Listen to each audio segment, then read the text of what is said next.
दोस्तों, एक 21 साल की लड़की अपने पिता को खाना खिलाने के बाद उन्हीं के कमरे में जाकर उन्हीं के बिस्तर पर लेट जाती है। जब पिता खाना खाने के बाद अपने कमरे में जाता है तो देखता है कि उन्हीं के कमरे में उन्हीं के बिस्तर पर उसकी बेटी लेटी हुई है। तो उसके पिता पूछते हैं कि क्या बात है, क्या तुम्हारी तबीयत ठीक नहीं है? तो लड़की बोलती है, पिताजी आज मुझे डर लग रहा है, तबीयत भी ठीक नहीं लग रहा है, सर में चक्कर भी आ रहा है, इसलिए मैं आज यहीं सोऊंगी। तो उसके पिता बोलते ठीक है, सो जाओ। फिर उसके पिता अलग कंबल ओढ़कर उसी कमरे में उसी बेड पर सो जाता है।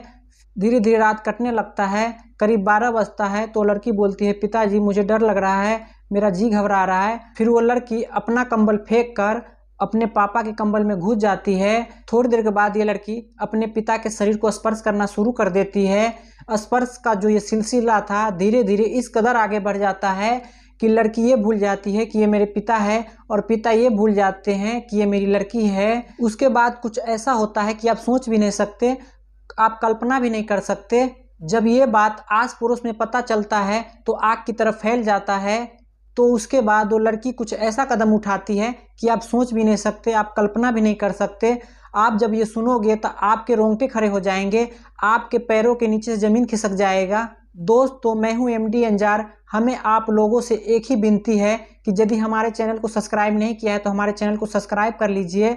बाकी जितने भी भाई बंधु हमारे इस वीडियो को देख रहे हैं, इस वीडियो के कमेंट सेक्शन में अपना नाम और अपने सिटी का नाम ज़रूर लिखें ताकि मुझे अगली वीडियो में आपका नाम लेते हुए खुशी हो। दरअसल दोस्तों, ये सच्ची घटना मध्य प्रदेश के सागर जिले की है। वहाँ के रहने वाला प्रेमलाल, जिसका उम्र करीब 45 वर्ष था, उसकी बड़ी लड़की पूजा, जिसकी उम्र 21 साल थी, वो ग्रेजुएशन की पढ़ाई कर रही थी।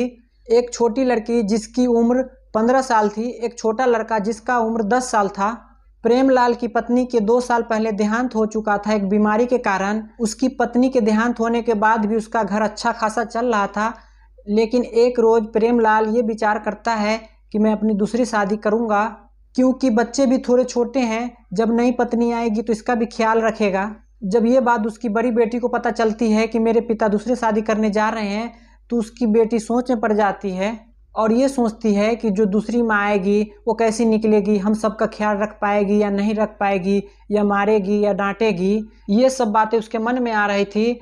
फिर एक रोज़ वो स्कूल जाती है, ये बात अपने सहेली को बोलती है कि मेरे पिता दूसरे शादी करना चाहते हैं। उसे लग रहा है कि हमारे जो बच्चे हैं वो बहुत छोटे हैं, इसलिए मुझे दूसरी शादी कर लेनी चाहिए। तो उसकी जो सहेली थी वो बताती है कि देखो, तुम्हारे जो पिता है वो तुम्हें या तुम्हारे बच्चे से चिंतित नहीं है, वो सिर्फ अपने शारीरिक हवस मिटाने के लिए वो शादी करना चाहते हैं। फिर उनकी सहेली कहती है कि क्यों न तुम अपने पिता के साथ हम बिस्तर हो जाओ, उनकी भी शारीरिक भूख मिट जाएगी और वो दूसरी शादी भी नहीं करेंगे। अब ये बात उस लड़की के मन में बैठ जाती है। स्कूल छुट्टी होने के बाद वो अपने घर आती है। घर आने के बाद अपने पिता को खाना खिलाती है। खाना खिलाने के बाद उन्हीं के कमरे में जाकर उन्हीं के बिस्तर पर लेट जाती है। जब उसके पिता खाना खा लेते हैं, खाना खाने के बाद थोड़े ड्रिंक भी कर लेते हैं, उसके बाद वो अपने कमरे में जाते हैं तो कमरे में देखते हैं उन्हीं के कमरे में उन्हीं के बिस्तर पर उसकी लड़की लेटी हुई है, उनकी बेटी लेटी हुई है। तो वो पूछते हैं कि क्या बात है, क्या तुम्हारी तबीयत ठीक नहीं है? तो लड़की बोलती है कि पिताजी मेरा तबीयत भी ठीक नहीं है और मुझे चक्कर आ रहा है और मुझे डर भी लग रहा है, इसलिए मैं आज यहीं सोऊंगी। तो उसके पिता कहते हैं ठीक है, सो जाओ। उसके बाद उसके पिता अलग कंबल लेकर उसी बेड पर उसी बिस्तर पर लेट जाते हैं। लेटने के बाद धीरे धीरे रात बीतता है, करीब 12 बजता है। तो लड़की बोलती है, पिताजी मुझे डर लग रहा है, मेरा जी घबरा रहा है। और वो लड़की अपने कंबल को फेंक कर उस पिता के कंबल में घुस जाती है। घुसने के बाद अपने पिता के शरीर को स्पर्श करना शुरू कर देती है। धीरे धीरे स्पर्श का जो ये सिलसिला था इस कदर आगे बढ़ जाता है कि लड़की ये भूल जाती है कि ये मेरे पिता है और पिता ये भूल जाते हैं कि ये मेरी बेटी है। और दोनों के बीच कुछ ऐसा होता है, दोनों के बीच शारीरिक संबंध बनने लगता है। जब एक बार शारीरिक संबंध बन जाता है तो उसके बाद ये सिलसिला जारी रहता है और जब इस दोनों के बीच मन करता तब ये शारीरिक संबंध बना लिया करता था। इस तरह 3 महीने बीत जाता है। 3 महीने के बाद वो लड़की प्रेग्नेंट हो जाती है।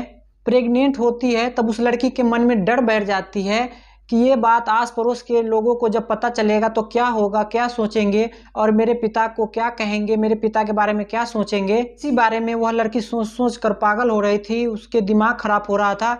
फिर यह डिसाइड करते हैं वो लड़की और उसके पिता कि इस बच्चे को गिरवा दिया जाए और बच्चे को हटवा दिया जाए। उसके बाद हॉस्पिटल में जाने के बाद वो बच्चे को गिरवा देता है। फिर भी ये सिलसिला जारी रहता है। इन दोनों के बीच शारीरिक संबंध बनने का जो सिलसिला था वो ख़त्म नहीं होता है।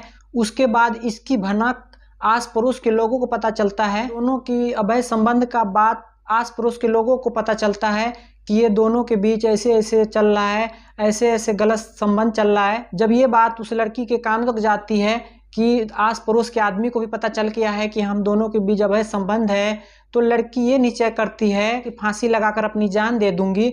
फिर वो लड़की फांसी लगाकर अपनी जान दे देती है। जब ये बात आस पड़ोस के लोगों को पता चलता है कि लड़की फांसी लगाकर अपनी जान दे दी है, तब आस पड़ोस के लोग पुलिस को फ़ोन कर देता है। पुलिस भी मौके पर पहुंच जाता है। पुलिस पहुंचता है तो उस लाश को हिरासत में ले लेता है। फिर उसके पिता से पूछताछ करने लगता है। फिर मामला निकल कर आता है कि पिता का अपने ही सगी बेटी से अवैध संबंध था। बेटी अपने पिता को इज्जत बचाने के लिए आत्महत्या कर ली है। तो दोस्तों पुलिस प्रेमलाल को जेल में भेज देता है। दोस्तों इस घटना के बारे में आपको क्या कहना है? अपना राय इस वीडियो के कमेंट सेक्शन में ज़रूर लिखिए। आपका बहुत बहुत धन्यवाद इस वीडियो को लास्ट तक देखने के लिए। चलिए नेक्स्ट वीडियो में फिर मिलेंगे। जब तक के लिए जय हिंद, जय भारत।